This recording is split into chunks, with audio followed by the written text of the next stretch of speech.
Bihar SSC कार्यालय परिचारी previous year question paper को आज इस सेशन में हम लोग देखेंगे। Hello friends, welcome to the success Kendra. Friends देखिए, आज के इस सेशन में हम लोग बिहार एसएससी कार्यालय परिचारी के प्रीवियस ईयर के क्वेश्चन पेपर को देखेंगे, यानी कि Bihar SSC office attendant new vacancy 2025 के लिए हम लोग प्रीवियस ईयर के क्वेश्चन पेपर को आज इस सेशन में डिस्कस करेंगे। फ्रेंड्स देखिए, इसी प्रकार से मैंने आपको 6 से 7 बिहार एसएससी कार्यालय परिचारी का प्रीवियस ईयर का क्वेश्चन पेपर आपको कवर कराया हुआ है। तो जिन्होंने नहीं देखा है जाकर के देख लीजिएगा, लिंक डिस्क्रिप्शन बॉक्स में मिल जाएगा। फ्रेंड्स अगर आप चैनल पर पहली बार आए हुए हैं तो चैनल को सब्सक्राइब कर लीजिए और जो बगल में बेल आइकन है, घंटी का निशान है, उसको भी ज़रूर दबा लीजिएगा, ताकि जब भी इसी तरह का कोई भी इम्पोर्टेंट वीडियो बिहार एसएससी कार्यालय परिचारी न्यू वैकेंसी 2025 से रिलेटेड अपलोड किया जाए तो उसका नोटिफिकेशन सबसे पहले आपके पास पहुंच जाए। तो चलिए फ्रेंड्स, बिना देरी किए हुए सेशन आज का हम लोग स्टार्ट करते हैं। एक बार सभी लोग प्लीज़ पहले सेशन को लाइक कर दीजिए और जब इसको कंप्लीट देख लीजिएगा, पूरा देख लीजिएगा, तो कम से कम इसको एक ग्रुप में फ्रेंड्स ज़रूर ही शेयर कर दीजिएगा। तो चलिए अब हम लोग स्टार्ट करते हैं आज का सेशन। तो फ्रेंड्स देखिए, ध्यान दीजिए, जैसे मैंने आपको बताया है कि आज के इस सेशन में हम लोग बिहार एसएससी कार्यालय परिचारी न्यू वैकेंसी 2025 यानी कि Bihar SSC office attendant new vacancy 2025 के लिए बिहार एसएससी में प्रीवियस ईयर में जो प्रश्न पूछे गए हैं उनको हम लोग इस सेशन में डिस्कस करेंगे। यहाँ पर आप देख भी सकते हैं सामान्य अध्ययन, यानी कि इस सेशन में हम लोग जो जीके जीएस वाला पोर्शन है उसको हम लोग डिस्कस करेंगे। चलिए आज के सेशन का पहला प्रश्न पढ़ेंगे कि इनमें से किसे भारत का महान वृद्ध पुरुष कहा जाता है। देखिए फ्रेंड्स, अगर आप आंसर जानते हैं तो आंसर कमेंट करते चलिए, इससे आपका रिवीजन होते चलेगा। और जो भी मैं आपको एक्सप्लेन करके एक्स्ट्रा फैक्ट्स बताऊंगा उससे भी आप ध्यानपूर्वक ज़रूर सुनिएगा। इस तरह से एक प्रश्न के साथ साथ आपके 2 से 3 प्रश्न जो हैं कवर होते चलेंगे। चलिए सब लोग बताइए कि इनमें से किसे भारत का महान वृद्ध पुरुष कहा जाता है। देखिए, बिहार एसएससी कार्यालय परिचारी के एग्जाम में बहुत टफ क्वेश्चन नहीं पूछा जाता है। अगर आपने प्रीवियस ईयर देखा होगा तो आपको आइडिया होगा कि प्रश्न का लेवल कैसा रहता है। जिन्होंने प्रीवियस ईयर नहीं देखा है जाकर के देख लीजिएगा, 6-7 प्रीवियस ईयर क्वेश्चन पेपर मैंने आपको बिहार एसएससी कार्यालय परिचारी के लिए कराया हुआ है। तो यहाँ पर ध्यान दीजिएगा, इनमें से किसे भारत का महान वृद्ध पुरुष कहा जाता है। तो फ्रेंड्स ये कहा जाता है दादा भाई नौरोजी को कहा जाता है। देखिए, दादा भाई नौरोजी की अगर हम बात करते हैं तो थोड़ा सा इनके बारे में जान लीजिए। इनकी एक प्रसिद्ध पुस्तक है poverty and un British rule in India. पूछा जाता है बार बार परीक्षा में कि poverty and un British rule in India पुस्तक के लेखक कौन है, तो आपको ध्यान रखना है दादा भाई नौरोजी। और इनकी एक साप्ताहिक पत्रिका भी है। इस पत्रिका का नाम है रस्त गोफ्तार। क्या नाम है इस पत्रिका का? रस्त गोफ्तार इनके पत्रिका का नाम है। तो पूछा जाएगा कि रस्त गोफ्तार पत्रिका के संपादक कौन है, तो आपको याद रखना है दादा भाई नौरोजी हैं। ठीक है ना। अच्छा, दादा भाई नौरोजी के बारे में थोड़ा सा और जानिएगा। देखिए, दादा भाई नौरोजी जो हैं ये ब्रिटिश संसद का सदस्य बनने वाले पहले भारतीय हैं। इन्होंने 1892 में जो है फिन्सबरी सेंट्रल लंदन के लिबरल पार्टी के लिए चुने गए थे। किस पार्टी के लिए? लिबरल पार्टी के लिए। ठीक है, ब्रिटिश संसद का सदस्य बनने वाले ये पहले भारतीय हैं। 1892 में फिन्सबरी सेंट्रल लंदन के लिबरल पार्टी से ये चुने गए थे। ठीक है। अच्छा, भारतीय राष्ट्रीय कांग्रेस का जो दूसरा अधिवेशन हुआ था 1886 में कलकत्ता में, इसकी अध्यक्षता इन्होंने किया था। पहले अधिवेशन की अध्यक्षता व्योमेश चंद्र बनर्जी ने किया था। ठीक है। और दूसरा अधिवेशन जो हुआ था 1886 में कलकत्ता में, इसकी अध्यक्षता दादा भाई नौरोजी ने किया था। ठीक है। दादा भाई नौरोजी ने 3 बार भारतीय राष्ट्रीय कांग्रेस की अध्यक्षता इन्होंने किया है। एक आपका 1886 हो गया कलकत्ता, दूसरा 1893 लाहौर में हुआ था, उसकी अध्यक्षता इन्होंने किया था, और फिर 1906 में हुआ था कलकत्ता में, इसकी अध्यक्षता इन्होंने किया था। तो देखिए, 1906 में जो भारतीय राष्ट्रीय कांग्रेस का अधिवेशन हुआ था जिसकी अध्यक्षता दादा भाई नौरोजी ने किया था, इस अधिवेशन में 1906 वाले अधिवेशन में पहली बार स्वराज शब्द का प्रयोग किया गया था। इन सारे पॉइंट्स को ध्यान रखिए। देखिए, 6-7 प्रश्न मैंने आपका यहाँ से कवर करा दिया। ठीक है। चलिए अगला प्रश्न करेंगे, और इससे पहले कल ही मैंने एक सेशन कराया हुआ है, उनको जा करके आप लोग देखिएगा। ठीक है ना। देखिए, पादप कोशिका जंतु कोशिका से किस प्रकार भिन्न होती है? पादप कोशिका जंतु कोशिका से किस प्रकार भिन्न होती है? तो देखिए, पादप कोशिका में क्या होता है? कोशिका भित्ति पाया जाता है, और जंतु कोशिका में कोशिका भित्ति नहीं पाया जाता है। तो यानी कि पादप कोशिका जंतु कोशिका से किस प्रकार भिन्न है, तो पादप कोशिका में कोशिका भित्ति पाया जाता है परंतु जंतु कोशिका में कोशिका भित्ति नहीं पाया जाता है, ठीक है ना। और आपको ध्यान रखना है जंतु कोशिका में इसका अभाव होता है, किसका, कोशिका भित्ति का, इस चीज़ को आप ध्यान रखिएगा। इसका अतिरिक्त अगर हम बात करते हैं तो पादप कोशिका में हरित लवक पाया जाता है। अगर यहाँ पर ऑप्शन में यहाँ पर कोशिका भित्ति न दे करके अगर आप ऑप्शन में हरित लवक दे देता, हरित लवक, तो भी आप हरित लवक पर टिक लगा सकते हैं, क्योंकि देखिए पादप कोशिका में जो है हरित लवक पाया जाता है परंतु जंतु कोशिका में हरित लवक नहीं पाया जाता है। तो दोनों पॉइंट ध्यान रखिएगा, पादप कोशिका में कोशिका भित्ति भी पाया जाता है, हरित लवक भी पाया जाता है, परंतु जंतु कोशिका में ना ही कोशिका भित्ति पाया जाता है ना ही हरित लवक पाया जाता है, ठीक है। तो यहाँ पर आपका ऑप्शन नंबर बी हो जाएगा। अच्छा, यहाँ पर देखिए माइटोकॉन्ड्रिया के बारे में जान लीजिए, इसको कोशिका का पावर हाउस कहा जाता है। अगर आपसे पूछा जाएगा कि कोशिका का पावर हाउस किसको कहा जाता है, तो माइटोकॉन्ड्रिया को। कोशिका की प्रोटीन की फैक्ट्री किसको कहा जाता है, तो ये आपको राइबोसोम को कहा जाता है, राइबोसोम को कहा जाता है। राइबोसोम को कोशिका की प्रोटीन की फैक्ट्री कहा जाता है। और लाइसोसोम है एक, लाइसोसोम को क्या कहा जाता है, लाइसोसोम को कोशिका की आत्महत्या की थैली कहा जाता है। तो ये सब पॉइंट ध्यान रखिएगा। चलिए, और कोशिका की खोज किसने किया था, ये भी प्रश्न पूछा जा सकता है। तो कोशिका की खोज रॉबर्ट हुक ने किया था, ठीक है। अच्छा, उड़ीसा राज्य बिहार से पृथक किया गया था और नया प्रांत बनाया गया था, मतलब उड़ीसा बिहार से कब अलग हुआ था। अच्छा, 1912 में आपको याद होगा कि बिहार बंगाल से अलग हुआ था। 1912 में जो है बिहार बंगाल से पृथक हुआ था और बिहार में उड़ीसा सम्मिलित था, यानी कि बिहार और उड़ीसा एक में थे और ये दोनों बंगाल से अलग हुए थे 1912 में। फिर आता है वर्ष 1936, 1936 में ही उड़ीसा बिहार से अलग हो जाता है, ठीक है, और एक नया प्रांत बनता है। फिर सन आता है 2000 में 15 नवंबर सन 2000, जब बिहार से झारखंड अलग हो जाता है। तो ये सब पॉइंट आप ध्यान रखेंगे, ठीक है। प्रश्न इसी प्रकार से आपके पेपर में बनेंगे, निश्चिंत रहिए। और पूरा मैं आपको कंप्लीट तैयारी करा दूंगा जीके जीएस का। चलिए, विश्व पर्यटन दिवस कब मनाया जाता है, विश्व पर्यटन दिवस कब मनाया जाता है बताइए। तो देखिए, विश्व पर्यटन दिवस से प्रश्न पूछे जाते हैं, ठीक है। विश्व पर्यटन दिवस 27 सितंबर के दिन हर वर्ष मनाया जाता है, 27 सितंबर के दिन, ठीक है। नेक्स्ट क्वेश्चन है कि नाट्य शास्त्र जो कि भारतीय शास्त्रीय नृत्य का मुख्य स्रोत है, किसने लिखा है, नाट्य शास्त्र। अच्छा, नाट्य शास्त्र से कुछ करंट का प्रश्न आपको याद आ रहा है। देखिए, अभी रिसेंटली 2025 में ही नाट्य शास्त्र और भगवद गीता को एक मिनट रुक जाइए, नाट्य शास्त्र और भगवद गीता को, ठीक है ना, भगवद गीता आपको याद रखना है और नाट्य शास्त्र याद रखना है। अभी 2025 में नाट्य शास्त्र और भगवद गीता को जो है यूनेस्को के memory of the world register में शामिल किया गया है। ये प्रश्न बड़ा इंपॉर्टेंट है और आपके एग्जाम में ये पूछा जा सकता है, पूछा जाएगा कि इनमें से किस ग्रंथ को जो है यूनेस्को के memory of the world register में शामिल किया गया है। तो आपको याद रख रहा है नाट्य शास्त्र और भगवद गीता, ठीक है ना। तो यहाँ पर देखिएगा नाट्य शास्त्र जो कि भारतीय शास्त्रीय नृत्य का मुख्य स्रोत है, ये आपका पूछा गया है, लिखा किसने है, तो भरत मुनि का है नाट्य शास्त्र, याद रखिएगा। और करंट वाला जो मैंने इससे रिलेटेड प्रश्न बताया है वो भी आप साथ साथ ध्यान रखिएगा। फ्रेंड्स, ध्यान दीजिए, आज हम बात करने वाले हैं बिहार एसएससी कार्यालय परिचारी एग्जाम 2026 की बेस्ट बुक के बारे में, जो कि चक्षु पब्लिकेशन का है। यहाँ पर आप देख भी सकते हैं, चक्षु बिहार एसएससी कार्यालय परिचारी भर्ती परीक्षा 2026। और बिल्कुल जो बिहार एसएससी का कार्यालय परिचारी का जो आपका एग्ज़ाम का पैटर्न है, यहाँ पर आप देख सकते हैं पाठ्यक्रम एवं पैटर्न, उसी पैटर्न पर आधारित इसमें जो है प्रश्न आपको दिए गए हैं।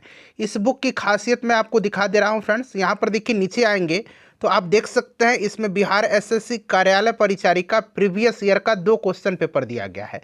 साथ ही साथ देखिए, इस बुक में आपको 20 प्रैक्टिस सेट भी दिखने को मिल जाते हैं जो बिल्कुल लेटेस्ट पैटर्न पर आधारित है।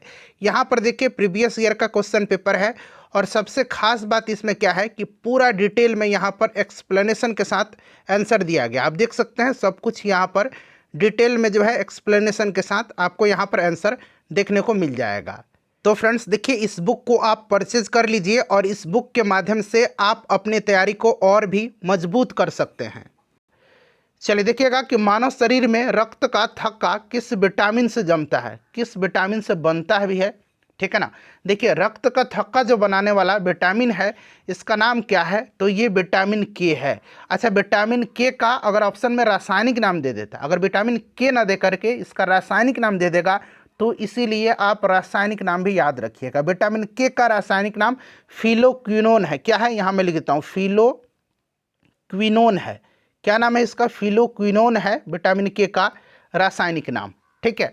अच्छा, विटामिन डी के बारे में भी जान लीजिए। विटामिन डी का रासायनिक नाम कैल्सीफेरॉल है। क्या है इसका रासायनिक नाम, इसका रासायनिक नाम कैल्सीफेरॉल है विटामिन डी का रासायनिक नाम। और विटामिन डी की कमी से क्या होता है, विटामिन डी की कमी से बच्चों में रिकेट्स होता है और वयस्कों में ऑस्टियोमलेशिया नामक रोग होता है। ठीक है। अच्छा, विटामिन सी का रासायनिक नाम एस्कॉर्बिक एसिड है। क्या नाम है, एस्कॉर्बिक एसिड इसका रासायनिक नाम है और इसकी कमी से एस्कर्बी नामक रोग होता है। विटामिन ई का रासायनिक नाम क्या है, तो टोकोफेरॉल याद रखिएगा। विटामिन ई का रासायनिक नाम टोकोफेरॉल है और विटामिन ई की कमी से जनन क्षमता में कमी आती है। ठीक है। चलिए उसके बाद देखिएगा कि पानी का घनत्व अधिकतम किस तापमान पर होता है। अब थोड़ा सा यहाँ पर ध्यान बरतिएगा कि पानी का घनत्व पूछा गया है। पानी का घनत्व अधिकतम और पानी का आयतन न्यूनतम, ये दोनों एक ही ताप पर होते हैं। पानी का घनत्व अधिकतम और पानी का आयतन न्यूनतम ये 4 डिग्री सेंटीग्रेड पर होते हैं। ठीक है ना। बट एक यहाँ से एक और रिलेटेड प्रश्न पूछा जाता है कि जब जल को 0 डिग्री से 4 डिग्री सेंटीग्रेड तक गर्म किया जाता है तो उसके आयतन में क्या परिवर्तन होता है। तो ध्यान रखिएगा, पानी को जब 0 डिग्री से लेकर के 4 डिग्री सेल्सियस पर गर्म किया जाता है तो इसका आयतन पहले घटता है, इसका आयतन पहले घटता है, फिर इसका आयतन बढ़ना शुरू हो जाता है। ठीक है। तो ये पॉइंट आप जरूर याद रखिएगा। देखिए राष्ट्रीय ग्रामीण विकास संस्थान कहाँ पर स्थित है, राष्ट्रीय ग्रामीण विकास संस्थान, तो फ्रेंड्स ये आपका हैदराबाद में स्थित है, हैदराबाद तेलंगाना में। अच्छा, हैदराबाद में और भी इंपॉर्टेंट कुछ इंस्टीट्यूट हैं, जैसे कि आपको याद रखना है DNA finger printing and diagnostic केंद्र, ये बार बार परीक्षा में पूछा जाता है। DNA finger printing and diagnostic केंद्र ये भी हैदराबाद में ही है। राष्ट्रीय पोषण संस्थान, राष्ट्रीय पोषण संस्थान याद रखिएगा, राष्ट्रीय पोषण संस्थान ये भी हैदराबाद में है। भारतीय तिलहन अनुसंधान संस्थान, भारतीय तिलहन अनुसंधान संस्थान ये भी हैदराबाद में ही है। तो ये सब पॉइंट आप ध्यान रखिएगा। और फ्रेंड्स देखिए, ईमानदारी पूर्वक आप लोग तैयारी करिए और इस बार जो है ये बाढ़ आया हुआ है वैकेंसी का बिहार में, इस बार आप प्रयास करिए कि इस बार आपका जॉब हो जाए। ठीक है। चलिए थोड़ा सा भी आप बेईमानी मत करिएगा, ईमानदारी पूर्वक इस बार आप तैयारी करिए। देखिए संसद में लोकसभा के कुल सदस्यों की संख्या कितनी है, थोड़ा सा सोच समझ करके इसका आंसर दीजिएगा। ऐसा नहीं कि आप पढ़े हुए हैं 552 तो फटाक से बिना सोचे 552 पर टिक लगाइए, थोड़ा सा समय दीजिए, सोच समझ करके इसका आंसर दीजिए।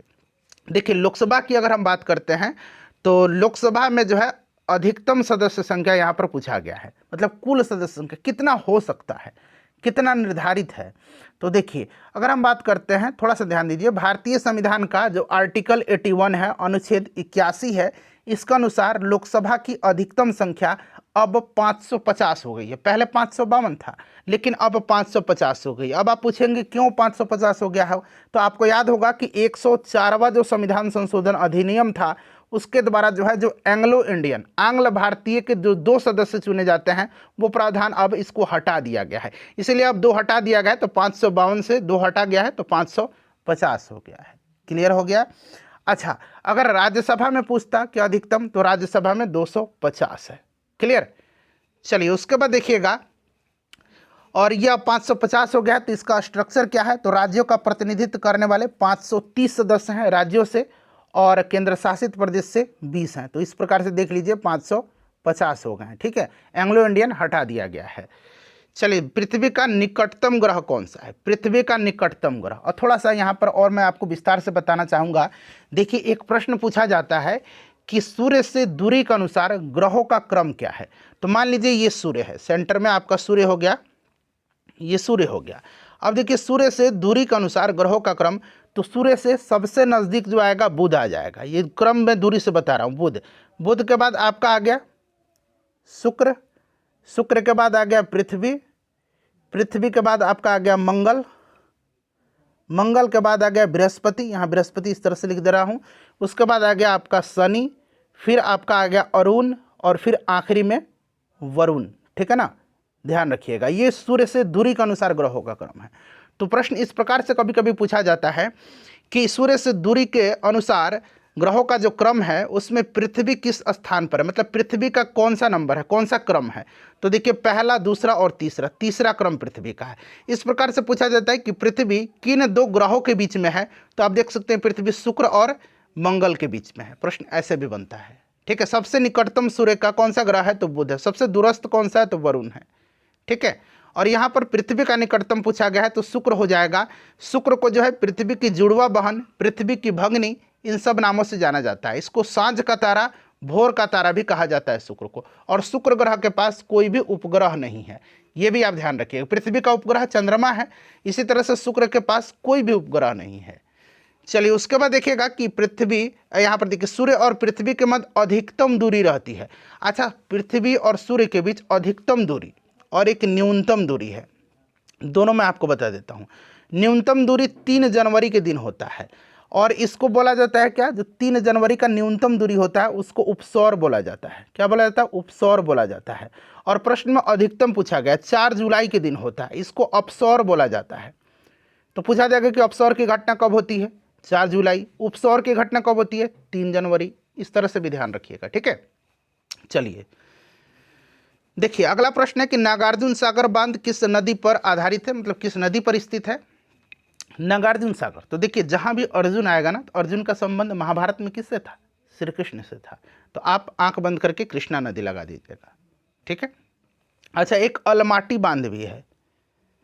अलमाटी बांध कहाँ पर है, तो इस तरह से याद रखिएगा, कृष्ण जी बचपन में बड़े माखन खाते थे या माटी खाते थे। माखन ही याद रखिएगा, माटी याद रख सकते हैं, मिट्टी। ठीक है, बड़े मिट्टी खाते थे, कहानी गढ़ लीजिए अपने दिमाग में। तो कृष्ण जी, जैसे कृष्ण जी बचपन में मिट्टी खाते थे तो अलमाटी आ जाएगा। और कृष्ण का संबंध किससे है, तो अभी मैंने बताया था अर्जुन से है। ठीक है, इस तरह से भी आप, मतलब अलमाटी बांध भी कृष्णा नदी पर, इस तरह से भी आप याद रखिएगा। और सबसे पहले यहाँ पर टिक लगा लीजिए, कृष्णा नदी। गोदावरी नदी पर मेटूर डैम है, मेटूर बांध है, मेटूर बांध है। ठीक है, महानदी पर कौन सा बांध है, यह आपको बखूबी याद होगा। महानदी पर हीराकुंड बांध है। नर्मदा नदी पर सरदार सरोवर बांध है। ठीक है, सरदार सरोवर बांध है, ध्यान रखिएगा। ठीक है, चलिए अब देखिए ये भी प्रश्न बड़ा इंपॉर्टेंट है। प्रकाश विद्युत सेल परिवर्तित करता है, प्रकाश विद्युत सेल। तो देखिए प्रकाश विद्युत सेल जो है ये प्रकाश ऊर्जा को विद्युत ऊर्जा में परिवर्तित करता है, प्रकाश ऊर्जा को विद्युत ऊर्जा में। और यह प्रकाश विद्युत प्रभाव अंग्रेजी में फोटो इलेक्ट्रिक इफेक्ट बोलते हैं। ठीक है ना, तो यह फोटो इलेक्ट्रिक इफेक्ट नामक प्रक्रिया के माध्यम से ऐसा होता है। ठीक है, इसको आप ध्यान रखिएगा, जिसमें किसी प्रकाश संवेदनशील पदार्थ पर पड़ने वाले प्रकाश के फोटोन यानी कि इलेक्ट्रॉन को मुक्त करते हैं, जिससे विद्युत प्रवाह उत्पन्न होता है। ठीक है, चलिए नेक्स्ट क्वेश्चन करेंगे कि निम्न में से देखिए किस माध्यम में प्रकाश का वेग अधिकतम होता है। बड़ा इंपॉर्टेंट क्वेश्चन है ये, और ये बिहार एसएससी कार्यालय परिचारी के एग्जाम में पूछा हुआ ऑलरेडी प्रश्न है, कई दफ़ा पूछा गया है बिहार एसएससी के भी एग्जाम में। तो देखिए प्रकाश का वेग अधिकतम होता है, तो प्रकाश का वेग अधिकतम निर्वात में होता है। निर्वात यानी कि शून्य में होता है, आप निर्वात भी बना लीजिए, यहाँ पर वैक्यूम में निर्वात में होता है। ठीक है, अच्छा यहाँ पर हो गया आपका प्रकाश का वेग अधिकतम शून्य में होगा। बट ध्वनि के बारे में याद रखिएगा, ध्वनि जो होता है ना, इसके गमन के लिए माध्यम की आवश्यकता होती है, और चूंकि निर्वात में कोई माध्यम ही नहीं है तो ध्वनि का जो है वेग शून्य निर्वात में होता है। ध्वनि निर्वात में गमन नहीं करती है, तो न्यूनतम हो जाएगा, यानी कि ध्वनि का हो जाएगा न्यूनतम, बट प्रकाश का यहाँ पर निर्वात में अधिकतम होगा। ठीक है, ध्वनि का वेग सबसे ज़्यादा ठोसों में होता है, फिर द्रव में, फिर गैस में। चलिए उसके बाद देखिए निम्नलिखित में से देखिए आरडीएक्स का अन्य नाम क्या है, बताइए। सबसे पहले तो इसका फुल फॉर्म आपको पता होना चाहिए, तो फुल फॉर्म भी आपको याद रखना है, रॉयल डिमोलिशन एक्सप्लोजिव या रिसर्च डिपार्टमेंट एक्सप्लोजिव, दोनों इसका फुल नाम है। और ये साइक्लोनाइट यहाँ पर करेक्ट आंसर हो जाएगा। देखिए विश्व खाद्य कार्यक्रम, इसका मुख्यालय कहाँ पर स्थित है। विश्व खाद्य कार्यक्रम, वर्ल्ड फूड प्रोग्राम, शॉर्ट में इसको बोलते हैं वर्ल्ड फूड प्रोग्राम। इसकी स्थापना हुई थी 1961 में। इसका हेडक्वार्टर इटली के रोम शहर में है, इटली में है, और इटली में बाकायदा रोम शहर आप याद रखिएगा। ठीक है, और इसी तरह से एक और नाम है, मतलब खाद्य संगठन ही है, उसका नाम क्या है, तो उसका नाम आप ध्यान रखिएगा, खाद्य एवं कृषि संगठन। इसको शॉर्ट में FAO बोलते हैं, खाद्य एवं कृषि संगठन, फूड एंड एग्रीकल्चर ऑर्गेनाइजेशन। ठीक है, इसकी स्थापना 1945 में हुई थी। इसकी स्थापना 1945 में हुई थी और इसका भी हेडक्वार्टर रोम इटली में ही है। तो खाद्य कार्यक्रम पूछेगा विश्व या खाद्य एवं कृषि संगठन पूछेगा, दोनों का हेडक्वार्टर आप इटली रोम याद रखिएगा। इसकी स्थापना 1961 में हुई थी खाद्य कार्यक्रम की, और फूड जो आपका एग्रीकल्चर ऑर्गेनाइजेशन है, फूड एंड एग्रीकल्चर ऑर्गेनाइजेशन, खाद्य एवं कृषि संगठन, इसकी स्थापना 1945 में हुई थी। चलिए उसके बाद देखिए 1857 के विद्रोह के समय ब्रिटिश प्रधानमंत्री कौन था। अच्छा, 1857 की क्रांति के समय गवर्नर जनरल कौन था, ये आप जानते हैं लॉर्ड कैनिंग था। बट यहाँ पर ब्रिटेन का प्रधानमंत्री उस समय कौन था, तो उस समय पार्मस्टर्न था। ठीक है ना। अच्छा, स्वतंत्रता के समय, भारत के स्वतंत्रता के समय ब्रिटेन का प्रधानमंत्री कौन था, तो उस समय क्लीमेंट एटली था। कौन था, क्लीमेंट एटली उस समय भारत की आज़ादी के समय ब्रिटेन का प्रधानमंत्री था। तो ये भी आप ध्यान रखिएगा। देखिए बिहार में भारत छोड़ो आंदोलन के दौरान सचिवालय गोलीबारी की घटना कब हुई थी। बिहार में भारत छोड़ो आंदोलन यानी कि 1942 की बात हो रही है। ठीक है ना। सचिवालय गोलीबारी या सचिवालय गोलीकांड के नाम से इसको जाना जाता है। यह घटना कब हुई थी, तो देखिए ध्यान दीजिएगा, यह घटना जो हुई थी 11 अगस्त 1942 को हुई थी। ठीक है, 11 अगस्त 1942 के दिन हुई थी। और दरअसल इस दिन छात्रों ने, जो सचिवालय भवन है पटना में, वहाँ पर जो है राष्ट्रीय ध्वज फहराने की कोशिश किया था, लेकिन पटना का जिला मजिस्ट्रेट था उस समय WG आर्चर, आप आर्चर करके याद रखिएगा, इसने जो है गोली चलाने का आदेश दे दिया और इस गोलीबारी में 7 छात्र जो हैं शहीद हो गए थे। ठीक है, और आज़ादी के बाद इस जगह पर एक शहीद स्मारक भी बनाया गया है, ध्यान रखना आपको, डेट जरूर याद रखिएगा ये। ठीक है, देखिए राज्य के नीति निर्देशक सिद्धांतों के निम्नलिखित अनुच्छेदों में से कौन सा अंतर्राष्ट्रीय शांति और सुरक्षा से संबंधित है, बताइए। अंतर्राष्ट्रीय शांति और सुरक्षा से, तो फ्रेंड्स ये अनुच्छेद 51 है। अनुच्छेद 51 में अंतर्राष्ट्रीय शांति और सुरक्षा की अभिवृद्धि है। ठीक है, चलिए उसके बाद देखिएगा कि निम्नलिखित में से कौन सा विटामिन, और बाकी आपको पता ही है कि नीति निर्देशक सिद्धांत को आयरलैंड के संविधान से लिया गया है। संविधान के भाग 4 में है ये, अनुच्छेद 36 से लेकर के 51 तक में इसका वर्णन किया गया है। तो इसी 51 में है ये शांति और अभिवृद्धि, शांति और सुरक्षा की अभिवृद्धि। ठीक है, चलिए निम्नलिखित में से कौन सा विटामिन हार्मोन माना जाता है। किस विटामिन को हार्मोन कहा जाता है, तो विटामिन C को जो है हार्मोन भी कहा जाता है। घाव भरने में ये सहायक विटामिन होता है। इसका रासायनिक नाम एस्कॉर्बिक एसिड होता है और इसकी कमी से एस्कर्वी नामक रोग होता है। अभी मैंने ये सब बताया है आपको डिटेल में। विटामिन A को रेटिनॉल कहा जाता है। विटामिन A की कमी से रतौंधी होती है, या फिर एक और बीमारी है जीरोप्लेथेलमिया। तो रतौंधी और जीरोप्लेथेलमिया दोनों याद रखिएगा। विटामिन B की कमी से बेरी रोग होता है। ठीक है ना।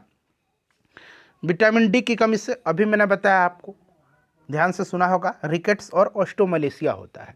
देखिए सालार जंग जो है म्यूजियम, ये कहाँ पर है, सालार जंग म्यूजियम, तो फ्रेंड्स ये आपका हैदराबाद में है, ध्यान रखिएगा कहाँ पर है, हैदराबाद में है।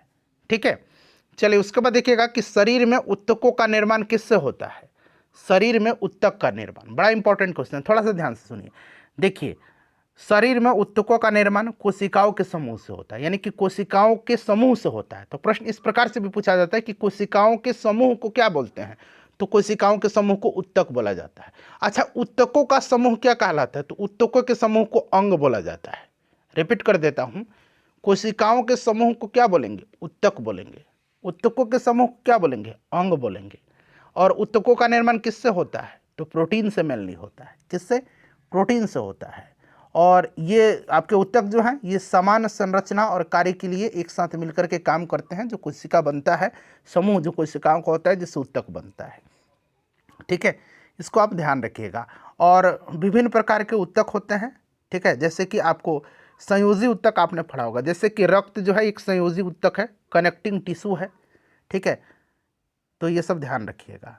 चलिए उसके बाद देखिएगा कि गुरु गोविंद सिंह की माता का नाम क्या था। अच्छा, गुरु गोविंद सिंह जी सिखों के 10वें और आखिरी गुरु थे।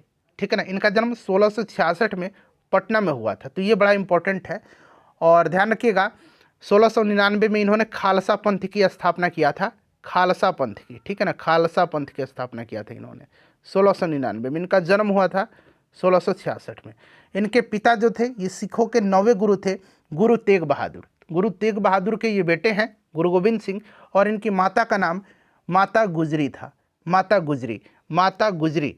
तो गुजरी ऑप्शन में आप देख सकते हैं नहीं दिया गया है, तो यहाँ पर कजरी दिया गया बट गुजरी नहीं दिया गया, इसलिए इनमें से कोई नहीं राइट आंसर हो जाएगा। ठीक है, चलिए उसके बाद देखिएगा कि जनसंख्या की दृष्टि से सबसे बड़ा दूसरा राज्य कौन सा है। दूसरा पूछा गया, जनसंख्या की दृष्टि से सबसे बड़ा उत्तर प्रदेश है, दूसरे स्थान पर कौन सा है, महाराष्ट्र है, तो यहाँ पर महाराष्ट्र हो जाएगा। वहीं अगर क्षेत्रफल की दृष्टि से पूछता कि क्षेत्रफल की दृष्टि से दूसरा सबसे बड़ा राज्य कौन सा है, तो क्या बताते हैं, क्षेत्रफल की दृष्टि से सबसे बड़ा राज्य राजस्थान है, दूसरा राज्य मध्य प्रदेश है, तीसरा राज्य पूछेगा तब महाराष्ट्र है। ठीक है, चलिए तंत्रिका तंत्र की रचनात्मक तथा क्रियात्मक इकाई क्या है। तंत्रिका तंत्र का, ठीक है ना, बताइए। तो तंत्रिका तंत्र की रचनात्मक और क्रियात्मक इकाई को न्यूरॉन बोला जाता है। क्या बोला जाता है, न्यूरॉन बोला जाता है, याद रखिएगा। और जो वृक्क है, किडनी जो होती है वृक्क, इसकी कार्यात्मक इकाई क्या होती है, तो इसकी कार्यात्मक इकाई को नेफ्रॉन बोला जाता है, नेफ्रॉन बोला जाता है। तो ये भी आप ध्यान रखिएगा, न्यूरॉन और नेफ्रॉन दोनों याद रखिएगा। तंत्रिका तंत्र की रचनात्मक और क्रियात्मक इकाई न्यूरॉन, वृक्क की क्रियात्मक इकाई नेफ्रॉन, किडनी वृक्क, ठीक है ना, किडनी यहाँ पर लिख लीजिए, जगह कम है। चलिए तमसो माँ ज्योतिर्गमया, यह पंक्ति कहाँ से लिया गया है, बताइए बताइए कहाँ से लिया गया है, तमसो माँ ज्योतिर्गमया। अच्छा, सत्यमेव जयते कहाँ से लिया गया है, बताइए। तो ये आपने पढ़ा होगा, सत्यमेव जयते मुंडकोपनिषद से लिया गया है, और तमसो माँ ज्योतिर्गमया जो है ना, ये लिया गया है कहाँ से फ्रेंड्स, फटाफट बताइए, ये कहाँ से लिया गया है। तो फ्रेंड्स ये आपका लिया गया है बृहदारण्यक उपनिषद से, यहाँ मैं लिख देता हूँ, ठीक है ना, बृहदारण्यक, इसको जब शॉर्ट में पढ़िएगा तो ये आ जाएगा बृहदारण्यक उपनिषद से लिया गया, तमसो माँ ज्योतिर्गमया। और देखिए बृहदारण्यक जो उपनिषद है ना, ये यजुर्वेद का शुक्ल यजुर्वेद जो है उससे संबंधित है। तो मेनली ये यजुर्वेद से ही, अगर वेद दे करके पूछेगा तो आपको यजुर्वेद से ये संबंधित है, यजुर्वेद से। तो यहाँ पर इसमें से नहीं होगा, यजुर्वेद ही होना चाहिए ऑप्शन में। वैसे डायरेक्टली ऑप्शन में ये दिया रहता है कि तमसो माँ ज्योतिर्गमया कहाँ से लिया गया, तो बृहदारण्यक उपनिषद से। और ये किसका भाग है, तो यजुर्वेद का शुक्ल यजुर्वेद से ये संबंधित है। ठीक है, यजुर्वेद और बृहदारण्यक आप याद रखिएगा। चलिए उसके बाद देखिएगा कि किस द्रव को एकत्रित होने पर मांसपेशियां थकान अनुभव करने लगती है। तो मांसपेशियों में थकाव का कारण लैक्टिक एसिड होता है, कई दफ़ा आपने पढ़ा भी है। ठीक है, लैक्टिक एसिड दूध दही में पाया जाता है। ठीक है, चलिए देखिए कौन सा देश को सफ़ेद हाथियों की भूमि, लैंड ऑफ वाइट एलिफेंट के नाम से जाना जाता है। तो सफ़ेद हाथियों की भूमि कहा जाता है थाईलैंड को।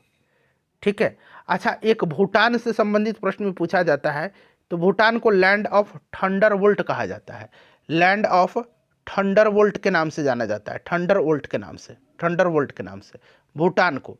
लैंड ऑफ गोल्डन पैगोडा के नाम से म्यांमार को जाना जाता है, land of golden pagoda, land of यहाँ मैं लिखता हूँ land of golden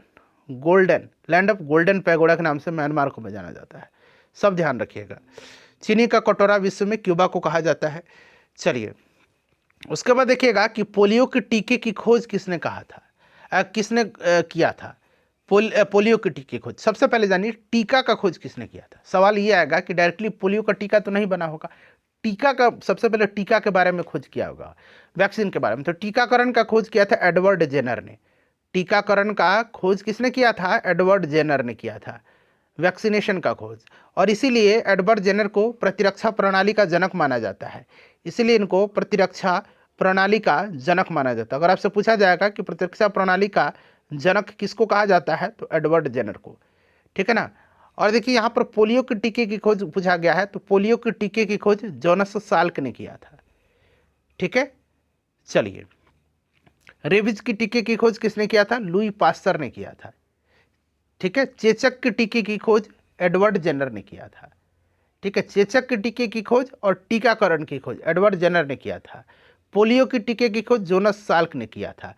polio drop की खोज पूछेगा तो एल्बर्ट सैबिन ने किया था। बट पोलियो का टीका जोनास सॉल्क ने खोजा था। पोलियो ड्रॉप की खोज एडवर्ड सैबिन ने किया था।